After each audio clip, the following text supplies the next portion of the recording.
اب بھائیوں وہ آیت آ رہی ہے جس پہ میں نے ڈیٹیل کے ساتھ گفتگو کرنی ہے، اس کے بعد انشاءاللہ اس سورت کو بھی مکمل کریں گے، پیچھے چند ایک آیات ہی رہ گئی ہیں لیکن اس پہ ذرا ڈیٹیل گفتگو کرنی ہے، اور وہ ہے سورہ ہود کی آیت نمبر 114، جس کا فہم بعض لوگوں نے غلط لیا بخاری اور مسلم کی ایک حدیث کی روشنی میں، اور یہ رزلٹ نکال لیا کہ جتنے مرضی گناہ کرتے رہو، جب نماز پڑھ لیتا ہے انسان تو سارے گناہ معاف ہو جاتے ہیں۔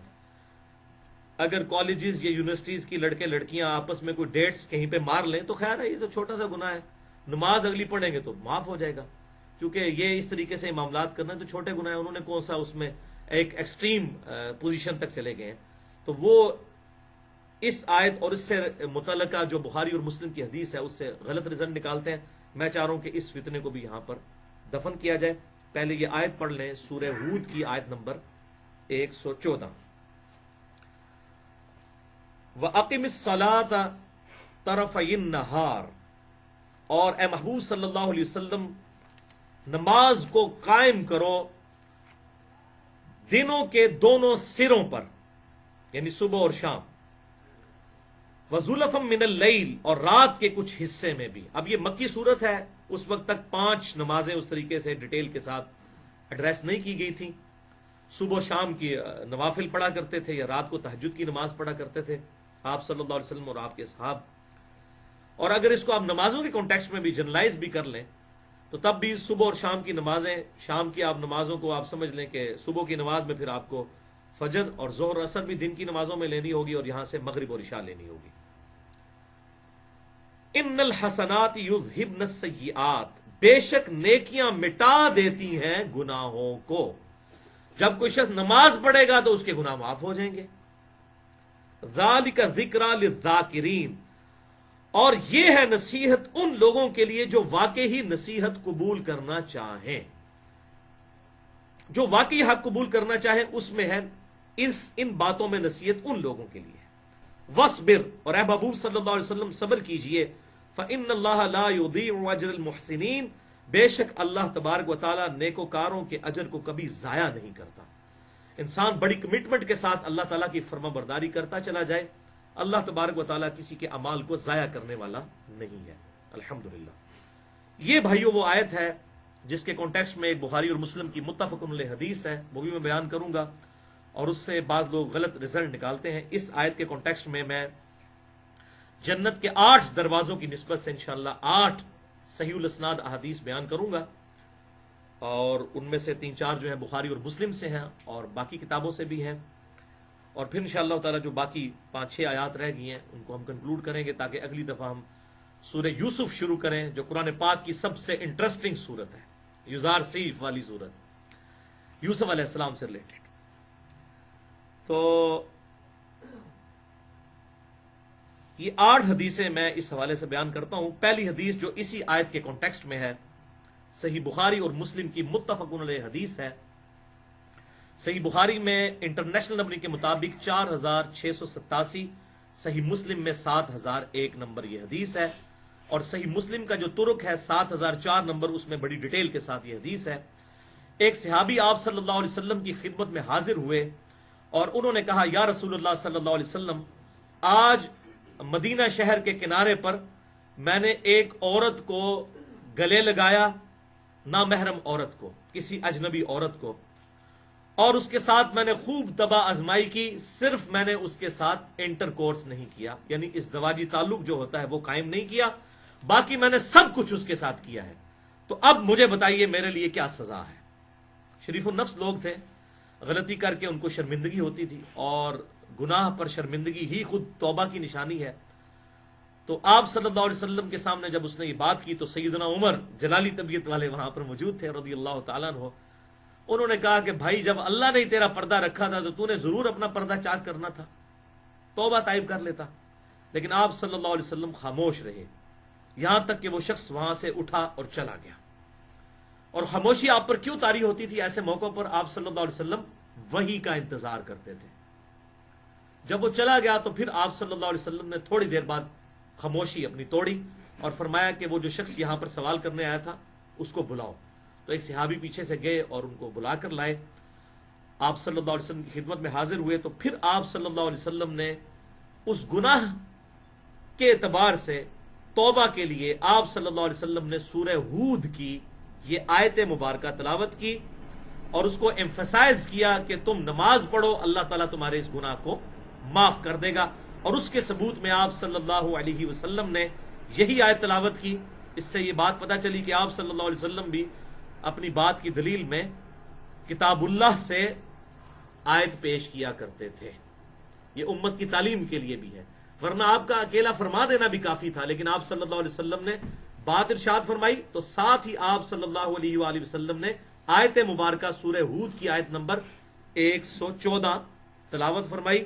وہی آیت وَأَقِمِ الصَّلَاةَ طَرَفَيِ النَّهَارِ وَزُلَفًا مِنَ اللَّيْلِ، نماز کو قائم رکھو دن کے دونوں کناروں پر اور رات کے حصے میں. ان الحسنات یذہبن السیئات، بے شک نیکیاں جو ہیں یہ گناہوں کو مٹا دیتی ہیں. ذالک ذکری للذاکرین، اور اس قرآن میں ہے نصیحت ان کے لیے جو واقعی نصیحت قبول کرنا چاہے. جس کی نیت ہی نہیں اٹھنے کی اور آنکھیں بند کر کے لیٹا ہے، آپ اس کو لاکھ اٹھائیں وہ کبھی نہیں اٹھنے والا. اور جو واقعی اٹھنا چاہتا ہے اور آخرت کی کامیابی حاصل کرنا چاہتا ہے تو آپ جب اس کو اٹھائیں گے تو اٹھ جائے گا. تو یہ وہ حدیث تھی. اب اس حدیث کا سہارا لیتے ہوئے بعض لوگ غلط رزلٹ نکالتے ہیں. اچھا، اس حدیث میں آگے الفاظ پھر بخاری اور مسلم کے یہ ہیں کہ جب اس صحابی کو آپ صلی اللہ علیہ وسلم نے یہ طریقہ تعلیم فرمایا کہ نماز پڑھ تیرا گناہ معاف ہو جائے گا، تو باقی بھی سمجھدار صحابہ تھے، انہوں نے کہا یا رسول اللہ یہ صرف اسی کے لیے ہے خاص، یا اگر کوئی بھی امت میں گناہ کر بیٹھے تو اس کے لیے بھی ہے؟ تو آپ صلی اللہ علیہ وسلم نے فرمایا یہ حکم عام ہے، جس شخص سے بھی گناہ ہو جائے تو نماز اس کے گناہوں کو جو ہے وہ مٹا دے گی. یہ اتنی بڑی نیکی ہے.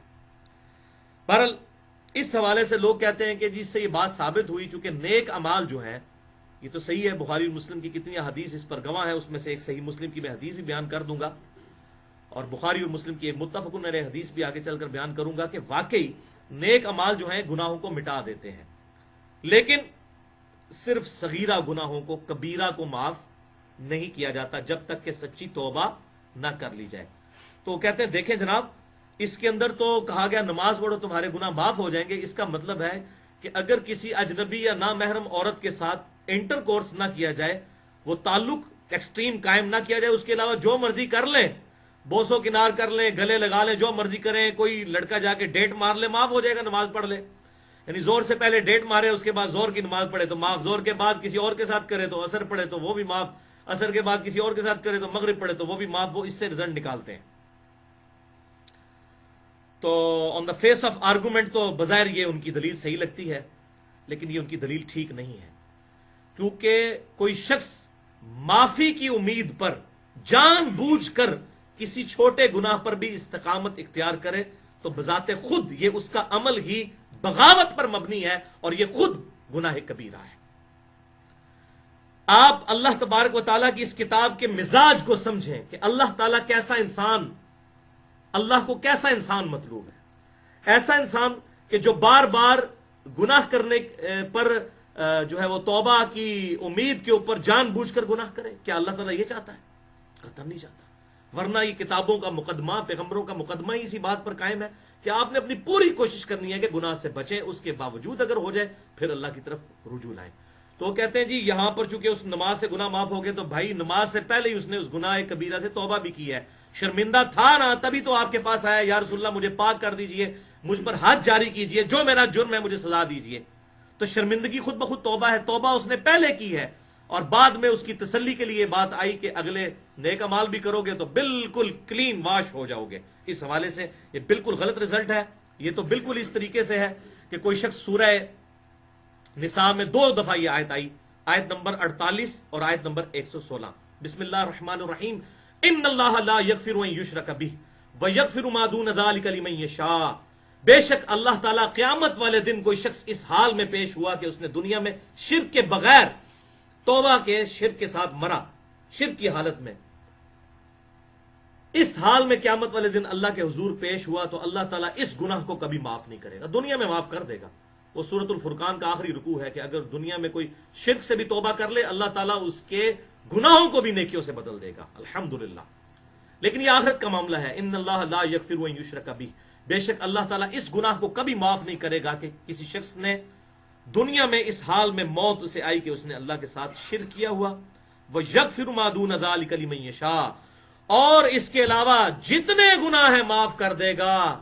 لِمَن يَشَاءُ، وہ بھی اوپن لائسنس نہیں، جس کے لیے چاہے گا. چاہے تو ایک گناہ پہ بھی پکڑ سکتا ہے. سورہ نساء میں آیا نا کہ اگر کسی شخص نے ایک گناہ کیا اور اس گناہ نے اسے جو ہے وہ گھیر لیا تو اس کا بیڑا غرق ہو گیا. اس حوالے سے میں نے بڑی ڈیٹیل گفتگو کی تھی، مسئلہ نمبر 18 کے نام سے گناہ کبیرہ اور توبہ کا بیان، جس میں نے قرآن حکیم، صحیح بخاری اور صحیح مسلم کی روشنی میں تقریباً 15 سے 20 گناہ کبیرہ بتائے ہیں جو نمازیں پڑھنے سے بھی معاف نہیں ہوں گے جب تک کہ سچی توبہ نہ کی جائے، اللہ کی طرف رجوع نہ کیا جائے. نمازیں پڑھنے سے چھوٹے گناہ معاف ہوتے ہیں، گناہ کبیرہ شرمندگی کے ساتھ، اور توبوا الی اللہ توبۃ نصوحا، اللہ کی طرف ایسی توبہ کرنے کے ساتھ کہ جو آگے کو نصیحت ہو جائے، جو قرآن پاک میں آیا اس کے ساتھ معاف ہوتے ہیں. تو یہ بالکل غلط رزلٹ ہے. اس کی بنیاد پہ کوئی شخص کہے جی خیر ہے اللہ نے شرک کے علاوہ تو سارے گناہ معاف کر دینے ہیں، لہٰذا نماز پڑھنے کی بھی ضرورت نہیں، رزق بھی حرام کھاتے جاؤ، روزہ بھی رکھنے کی ضرورت نہیں، اللہ چاہے گا تو معاف کر دے گا. لیکن اس میں اوپن لائسنس نہیں، لمن یشاء، جس کے لیے چاہے گا. نہیں چاہے گا پکڑ لے گا، اس کو تو کوئی نہیں پوچھ سکتا. سورۃ الانبیاء کی وہ آیت یاد کر لیں کہ اللہ تبارک و تعالیٰ کو کوئی نہیں پوچھ سکتا جو وہ کرتا ہے، اور اللہ کے علاوہ ہر ہستی کو پوچھا جا سکتا ہے کہ اس نے یہ کیوں کیا. جو میں نے مسئلہ تقدیر والے لیکچر میں یہ آیت بار بار اسی پہ میں نے کنکلوڈ کیا تھا، مسئلہ تقدیر. تو یہ بالکل غلط رزلٹ اس حوالے سے نکالا جاتا ہے.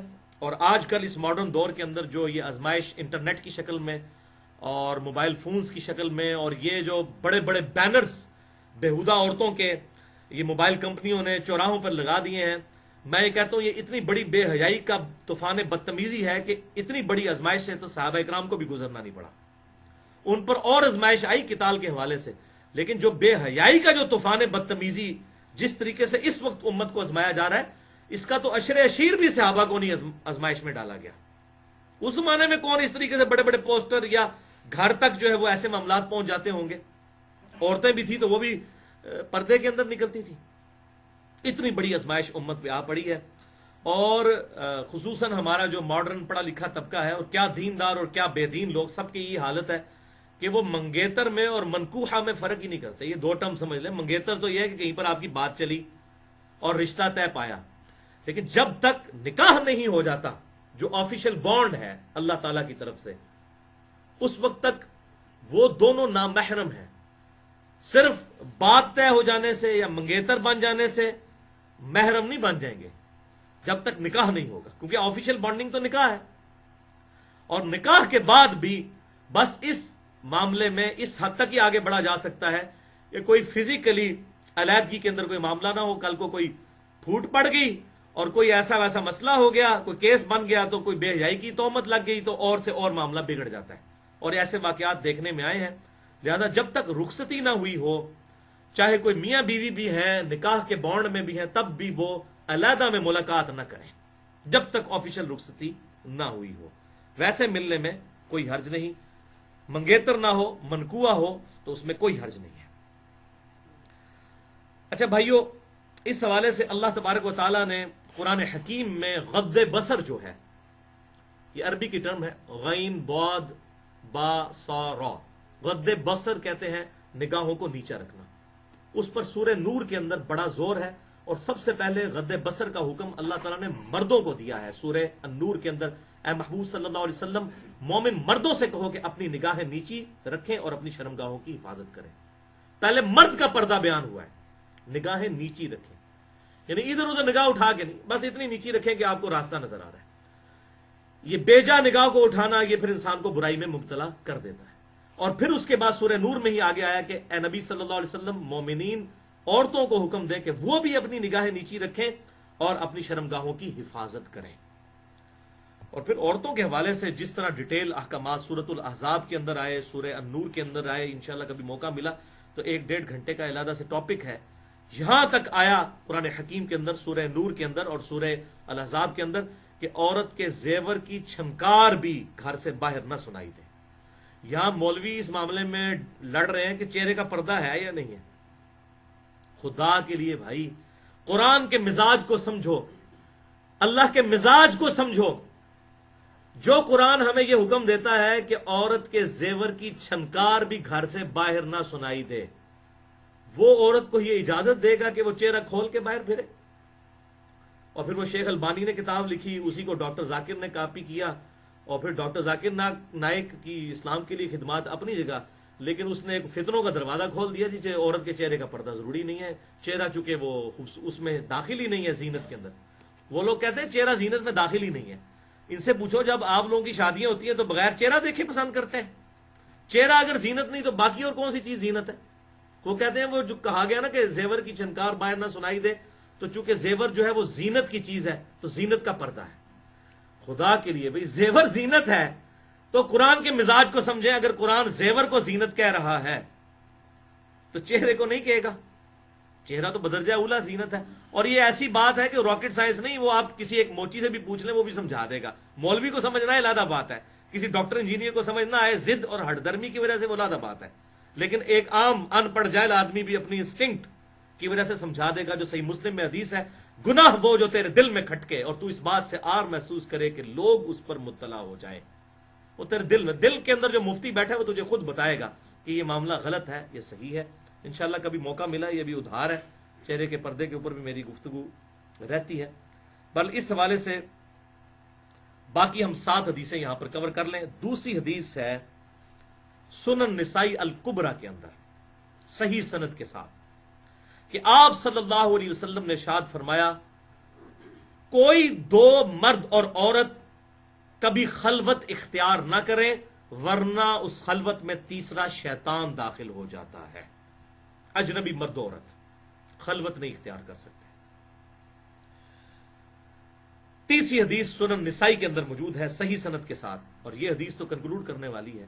اسلام کا مزاج، قرآن کا مزاج تو آپ نے سن لیا نا کہ زیور کی چھنکار باہر نہ سنائی دے۔ اب آپ صلی اللہ علیہ وسلم کا مزاج سن لیں۔ سنن نسائی کے اندر یہ حدیث صحیح سند کے ساتھ آپ صلی اللہ علیہ وسلم نے ارشاد فرمایا، جو عورت خوشبو لگا کر گھر سے باہر نکلتی ہے لوگوں کو اٹریکٹ کرنے کے لیے، تو ایسی عورت زانیہ ہے، اس نے زنا کیا۔ اچھا مجھے بتائیں، جو عورت خوشبو لگا کر گھر سے باہر نکلے وہ تو ہے زانیہ، اور جو چہرہ اور بال کھول کر باہر نکلے وہ زانیہ نہیں ہے؟ عقل کام کرتی بھائی آپ کی، مزاج کو سمجھیں۔ یہ تو اسی طریقے سے جو قرآن پاک میں ہے کہ ماں باپ کو اف تک مت کہو، تو کیا مطلب ہے کہ اف نہ کہو، گالی دے لو، بے شک مار بھی لو، تو کہا جائے گا نہیں بھائی اف کہنے سے جب منع کیا گیا تو یہ باقی چیزیں تو بہت بڑی ہیں۔ تو یہ جو سنن نسائی کی حدیث ہے کہ خوشبو لگا کے جو عورت گھر سے باہر نکلے تو وہ زانیہ ہے، اور جو چہرہ اور سر کے بال کھول کر نکلتی ہے اور دوپٹہ بھی لیا ہوا ہے تو صرف برکت کے لیے، سائیڈ پہ صرف بتانے کے لیے کہ میں مسلمان ہوں، سامنے بال اسی طریقے سے نکلے ہوئے ہیں، تو اس عورت کے اوپر فتویٰ نہیں، بدرجہ اولا اس کے اوپر یہ فتویٰ لگے گا۔ آپ صلی اللہ علیہ وسلم کا میرے ساتھ کسی کو لڑنے کی ضرورت نہیں ہے، آپ صلی اللہ علیہ وسلم نے اپنا مزاج بتا دیا۔ تو ریلیجن جو ہے وہ بالکل واضح ہے، کوئی شخص ماننا چاہے تو اس کے لیے ہدایت ہے، اب نہیں ماننا چاہتا کوئی شخص، اب ڈاکٹر ذاکر نائک بہت اسلام کے لیے ان کی خدمت ہے، میں ان کی بڑی عزت کرتا ہوں، لیکن اس معاملے میں انہوں نے ٹھوکر کھائی ہے، اور شیخ البانی کو انہوں نے فالو کیا۔ حالانکہ شیخ البانی خود اپنے گھر والوں کو وہ چہرے کا بھی پردہ کرواتے تھے، لیکن وہ کتاب انہوں نے لکھ دی کہ چہرے کا پردہ ضروری نہیں ہے، تے اندھے نو کیا چاہیے 2 اکھاں، اندھے کو کیا چاہیے 2 آنکھیں۔ تو لوگوں کو تو بہانا چاہیے ریلیکسیشن کا۔ لوگ تو کہتے ہیں کوئی ایسا کوئی ریلیجن بتائیں کہ بس وہ ماڈریٹ سا ریلیجن ہو، اس پر ہم عمل کرنا ہے، باقی ہمارے گناہوں کا بوجھ جو ہے وہ ڈاکٹر ذاکر نائک اور شیخ البانی اٹھاتے رہیں گے۔ ہم تو کہہ دیں گے قیامت والے دن کے ڈاکٹر ذاکر نائک نے فتویٰ دیا تھا یا شیخ البانی نے فتویٰ دیا تھا، ہم تو اس کے اوپر چلیں گے۔ کتاب و سنت آپ نے بیان کرنا ہے تو آپ کرتے رہیں۔ صحیح بخاری کے اندر جو حدیث افک ہے، اما عائشہ کے اوپر جو تہمت لگی تھی معاذ اللہ زنا کی، اس میں الفاظ ہیں، جب وہ بڑی ڈیٹیل حدیث ہے، اس کے اینڈ پہ سیدہ عائشہ جو پیچھے رہ گئی تھی تو اور آپ صلی اللہ علیہ وسلم ایک صحابی کی ڈیوٹی لگائی ہوتی تھی جو قافلہ وہاں سے موو کرتا تھا، تو آپ صلی اللہ علیہ وسلم اس کو بھیجتے تھے تاکہ وہاں پر پڑاؤ کے دوران آپ صلی اللہ علیہ وسلم یا آپ کے اصحاب کا اگر کوئی سامان رہ گیا تو وہ اس سامان کو سمیٹتے تھے۔ وہیں پر انہوں نے سیدہ عائشہ کو دیکھا، ظاہر ہے ان کا ہار گم گیا تھا، بڑی ڈیٹیل حدیث ہے بخاری اور مسلم کے اندر، تو سیدہ عائشہ وہاں پر بیٹھی ہوئی تھی اور ان کو اونگ آئی ہوئی تھی، اس کی وجہ سے ان کے چہرے سے وہ نقاب ہٹ گیا ہوا تھا، تو وہ صحابی جب وہاں پر گئے تو ان کی نگاہ ان کے چہرے پر پڑ گئی، اور اس صحابی کے الفاظ ہیں صحیح بخاری کے اندر کہ میں نے سیدہ عائشہ کو اس لیے پہچان لیا کہ میں نے آیات پردہ نازل ہونے سے پہلے عائشہ کو دیکھا ہوا تھا. اس کا کیا مطلب ہے؟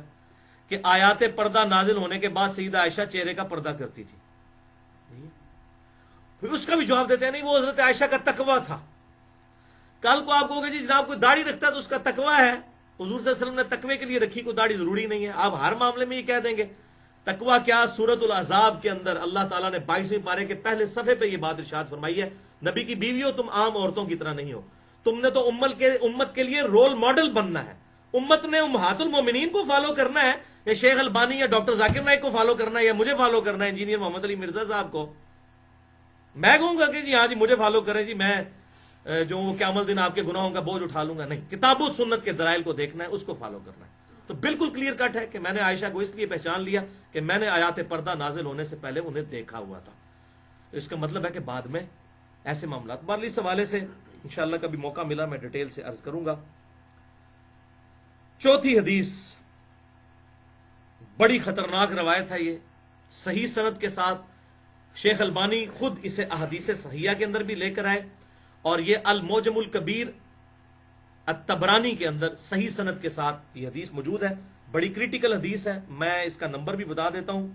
جلد 20 ہے اور صفحہ ہے اس کا 212 اور انٹرنیشنل نمبر ہے 486. یہ چھوٹی چھوٹی جلدیں جو مکتبۃ الشاملہ کے اندر موجود ہیں اس اعتبار سے ہے، ورنہ انٹرنیشنل نمبر یاد رکھیں 486 اس کا نمبر ہے. کہ آپ صلی اللہ علیہ وسلم نے ارشاد فرمایا کہ کوئی شخص کسی نامحرم عورت کو ہاتھ لگائے، جسٹ ٹچ کرے. اب وہ حدیث مسلم شریف کی کہ اس نے گلے لگا لیا اور سارا کچھ کیا سوائے انٹر کورس کے، اس کو اب اس سے ریلیٹ کرنا ہے. آپ صلی اللہ علیہ وسلم نے فرمایا کہ کوئی شخص کسی عورت کو ہاتھ لگائے، اس سے بہتر ہے کہ لوہے کا کیل اس کے سر میں ٹھونک دیا جائے. کیا مطلب؟ کہ اس کی جو تکلیف ہے نا، اس سے زیادہ تکلیف اس گناہ کی قیامت والے دن اٹھانی پڑے گی، کسی غیر محرم عورت کو ٹچ کرنا. اور یہاں تو انڈیا، پاکستان اور بنگلہ دیش کے بےہودہ کلچر میں کتنے پیر ہیں جو مریدنیوں کے سروں پہ ہاتھ پھیرتے ہیں بلکہ بیعت کرتے ہیں. آپ صلی اللہ علیہ وسلم نے کبھی کسی عورت کے ساتھ اس طریقے سے بیعت نہیں لی. تو اس پہ بھی علیحدہ سے بات ہو سکتی ہے کہ آپ صلی اللہ علیہ وسلم عورتوں سے پردے میں بیعت لیا کرتے تھے. کبھی کسی عورت کو، سیدہ عائشہ کا بیان ہے مسند امام احمد میں اور بھی کتابوں میں موجود ہے کہ آپ صلی اللہ علیہ وسلم نے کبھی کسی عورت کا ہاتھ بھی نہیں دیکھا، غیر محرم عورت کا. اتنی احتیاط اللہ کے پیغمبر صلی اللہ علیہ وسلم کی. تو کوئی شخص کسی غیر محرم عورت کو ہاتھ لگائے، اس سے بہتر ہے کہ اس کے سر میں لوہے کی کیل ٹھونک دی جائے. وہ لوہے کی کیل ٹھونکنا وہ کم تکلیف دہ ہے اور اس کا عذاب بڑا ہے کہ کوئی شخص کسی غیر محرم عورت کو ہاتھ لگائے. تو یہ کالج اور یونیورسٹیز کے لڑکے اور لڑکیاں جو یہ ڈیٹس مارتے ہیں اور اس طرح کے معاملات کرتے ہیں اور وہ یہ سمجھتے ہیں کہ شاید یہ کوئی گناہ نہیں ہے، اب اس کو اس حدیث کے ساتھ ریلیٹ کریں جو بخاری اور مسلم کی میں نے شروع میں بیان کی تھی، تو آپ کو یہ فہم سمجھ آئے گا کہ کسی سے غلطی سے ہو گیا ایک آدھ دفعہ، جسے کہتے ہیں نا جی پہلی نظر معاف ہے، لیکن کوئی شخص پہلی نظر میں ہی گھر چھوڑ کر آئے تو وہ تو معاف نہیں ہے نا. پہلی نظر معاف کا مطلب یہ نہیں ہے کہ آپ نے پہلی دفعہ ایسے کر کے پہلے دیکھنا ہے اس کے بعد نیچے کر لینا ہے، یہ معاف نہیں. پہلی نظر سے مراد ہے اچانک نظر پڑ گئی. ایون کسی شخص کو سر جھکائے ہوئے بھی یہ بات پتہ چل گئی کہ اس طرح کوئی سامنے سے آ رہا ہے تو اس نے اپنی نگاہ کی حفاظت اسی وقت، اس کی پہلی نظر ہو گئی، دیکھے بغیر ہی ہو گئی. پہلی نظر سے مراد یہ سمجھانے کے لیے ہے کہ معلوم چل جانا، نہ کہ یہ ہے کہ پہلے ایسے کر کے دیکھیں اور پھر ایسے کریں. خدا کے لیے مطلب قرآن اور سنت کے مزاج کو سمجھنے کی کوشش کریں. پانچویں حدیث گناہوں کی توبہ کے حوالے سے اسی کانٹیکسٹ میں بیان کر دیتا ہوں، باقی حدیثیں بھی بخاری اور مسلم کی متفق علیہ حدیث ہے. بخاری میں 528، مسلم میں 1522 کہ آپ صلی اللہ علیہ وسلم نے ارشاد فرمایا ہے، میرے صحابہ بتاؤ تو اگر کسی شخص کے گھر کے آگے سے نہر گزرتی ہو اور وہ روزانہ اس میں 5 دفعہ غسل کرے، کیا اس کے جسم پہ کوئی میل رہ جائے گا؟ صحابہ نے عرض کیا نہیں یا رسول اللہ صلی اللہ علیہ وسلم. تو آپ نے فرمایا 5 نمازوں کی مثال بھی ایسی ہی ہے کہ 5 نمازیں بھی تمہیں بالکل گناہوں سے پاک کر دیں گی، لیکن لیکن لیکن چھوٹے گناہ، بڑے گناہ صرف توبہ اور رجوع لانے اور شرمندگی اور آندہ گناہ نہ کرنے کا پکا ارادہ کرنے سے، اور جنہوں پنجابی کہتے ہیں بندے دا پتر بننے نال ہی معاف ہون گے، انج نہیں معاف ہونے والے، بغاوت پہ مبنی نہ ہو۔ اور یہ میں اپنی طرف سے بات نہیں کر رہا، یہ صحیح مسلم کی کرٹیکل ترین حدیث ہے، انٹرنیشنل نمبر کے مطابق 552 نمبر، کہ آپ صلی اللہ علیہ وسلم نے ارشاد فرمایا جب تک کبیرہ گناہوں سے بچا جائے، اور کبیرہ گناہ کوئی چھوٹے کو تھوڑے سے نہیں ہے، مسئلہ نمبر 18 میرا سن لیں، گناہ کبیرہ اور توبہ کا بیان، ماں باپ کی نافرمانی گناہ کبیرہ، چغلی، جھوٹ، غیبت، وعدہ خلافی، گالی گلوچ، کسی پہ لعنت کرنا، کسی کو ناجائز مارنا، میرے خیال ہے جتنے گناہ اکثریت کرتی ہے وہ سب کے سب گناہ کبیرہ ہیں۔ جادو کرنا، شرک کرنا سب سے بڑا گناہ کبیرہ۔ تو اگر یہ صحیح مسلم 552 کہ اگر بڑے بڑے کبیرہ گناہوں سے بچا جائے، کبیرہ گناہ نہ کیے جائیں، تو 5 نمازیں، ایک نماز سے لے کر دوسری نماز تک، اور ایک جمعے سے لے کر دوسرے جمعے تک، اور ایک رمضان سے لے کر دوسرے رمضان تک درمیان کے تمام گناہوں کا کفارہ بن جائیں گے اگر کبیرہ گناہوں سے بچا جائے۔ یہ نہیں ہے کہ جمعہ پڑھا پھر اگلا جمعہ پڑھا بیچ والی ساری نمازیں معاف، نہیں، ایک نماز چھوڑنا ہی خود کبیرہ گناہ ہے۔ کبیرہ گناہوں سے بچا جائے تو ایک نماز سے دوسری نماز، ایک جمعے سے دوسرا جمعہ، اور ایک رمضان سے دوسرا رمضان درمیان کے گناہوں کا کفارہ بن جائیں گے۔ 7ویں حدیث صحیح مسلم میں انٹرنیشنل نمبر کے مطابق 246 نمبر کی، آپ صلی اللہ علیہ وسلم نے ارشاد فرمایا انسان کے شرک اور کفر اور ایمان کے درمیان فرق کرنے والی چیز نماز ہے۔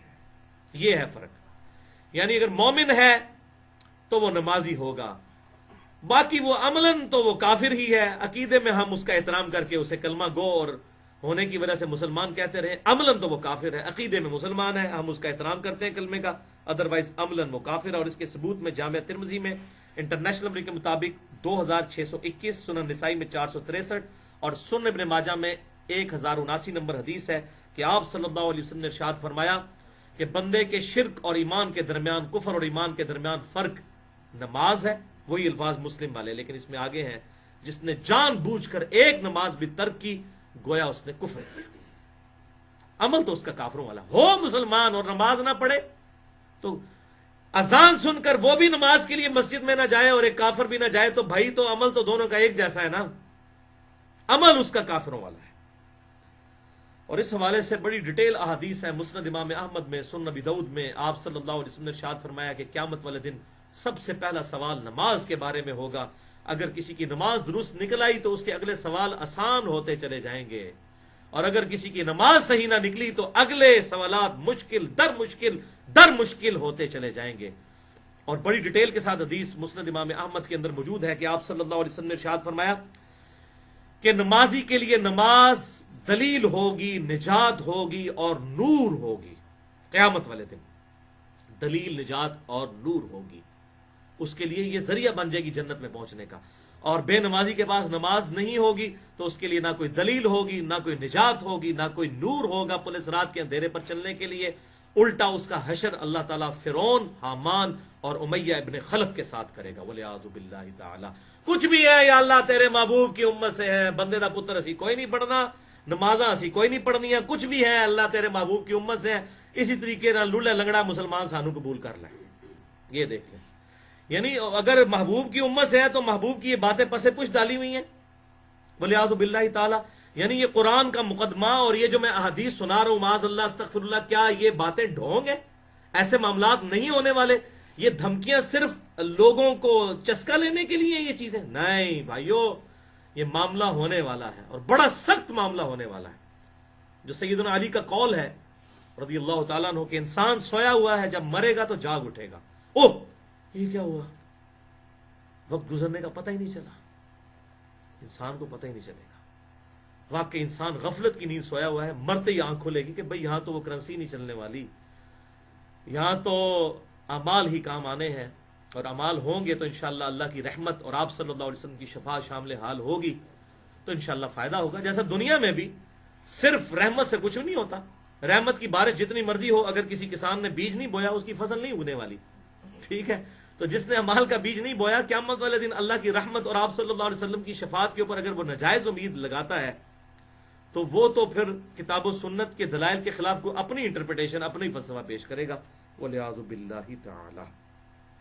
بل نماز کے حوالے سے میری ڈیٹیل گفتگو جو ہے مسئلہ نمبر 70A اور 70B تقریباً 5 گھنٹے کی گفتگو ہے، جسے شوق ہو تو وہ دیکھ سکتا ہے، اور اس میں بھی میں نے اس طرح کی کافی ساری احادیث بیان کی ہیں۔ بل ہماری اس حوالے سے یہ گفتگو غض بصر کے حوالے سے اور نگاہوں کی حفاظت کے حوالے سے کنکلوڈ ہوئی۔ اللہ تعالیٰ سے دعا ہے جو حق بات میں نے کہی اللہ تعالیٰ ہمارے دلوں میں راسخ فرمائے، اگر جس بات میں میرے منہ سے کوئی غلط بات نکل گئی تو اللہ تعالیٰ ہمارے دلوں سے محو کر دے، ہمیں کتاب و سنت کی تعلیمات پر عمل کر کے دوسرے بھائیوں تک پہنچانے کی توفیق عطا فرمائے۔ سبحانک اللہم و بحمدک، اشہد ان لا الہ الا انت، استغفرک و اتوب الیک، وما علینا الا البلاغ المبین۔